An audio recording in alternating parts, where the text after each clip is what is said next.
Hello everyone, আসসালামু আলাইকুম। আজকে এমন একটি রেসিপি নিয়ে হাজির হয়ে গেলাম যেটা বাচ্চাদের খুবই পছন্দের এবং বড়রাও খুবই পছন্দ করে।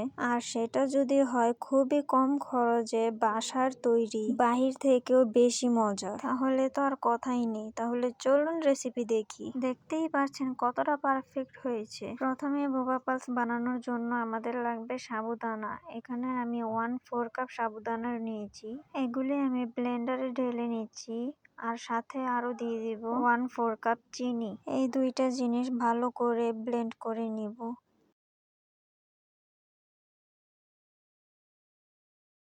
ব্লেন্ড করে নিয়েছি, এখন একটা বাটিতে চেলে নিব। কোনো দলা পেকে থাকলে সেটা চলে যাবে। এখন দিয়ে দিব 1 টেবিল চামচ কর্নফ্লাওয়ার, 1 টেবিল চামচ কোকো পাউডার। ভালো করে এগুলি মিশিয়ে নিব। মিশিয়ে নেওয়া হয়ে গেছে, এখন ডো তৈরি করে নিব। তার জন্য নিয়ে নিয়েছি আমি কুসুম গরম পানি। পানি কিন্তু একবারে দেওয়া যাবে না, একটু একটু করে দিয়ে একটি শক্ত ডো তৈরি করে নিতে হবে। কারণ একটু পানি বেশি হলেই কিন্তু একদম নরম আঠালো হয়ে যাবে, আর সেটা দিয়ে কিন্তু বোবা পালস গুলি ভালো হবে না। কারণ আঠালো হলে বোবা পালসের শেপই দেওয়া যাবে না। দেখতেই পাচ্ছেন আমি একদম শক্ত একটি ডো তৈরি করে নিয়েছি। এখন হাতে তেল মাখিয়ে বোবা পালসের শেপগুলি দিয়ে দিব।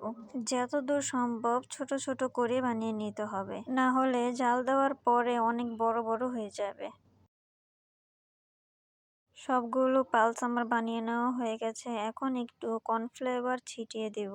এই পর্যায়ে এয়ারটাইট বক্সে ভরে ডিপ ফ্রিজে 1 বছরের জন্য সংরক্ষণ করা যাবে। এখন এগুলি 10 মিনিট সিদ্ধ করে নেব।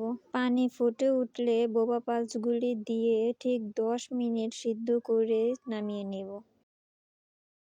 সিদ্ধ হয়ে গেছে, এখন বোবা পালসগুলি ছেঁকে নিব। সবগুলি বোবা পালস উঠিয়ে নিয়েছি। এখন লাস্ট প্রসেসের জন্য চলে যাব। তার জন্য চুলায় একটি প্যান বসিয়ে 1/4 কাপ খেজুর গুড় এবং 1/4 কাপ পানি মিশিয়ে বলক আসা পর্যন্ত অপেক্ষা করব।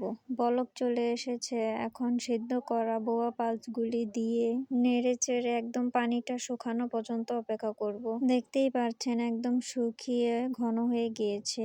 নামিয়ে আপনাদের দেখিয়ে দিচ্ছি বোবা পালসগুলো কেমন হয়েছে। দেখতেই পাচ্ছেন কতটা পারফেক্ট হয়েছে।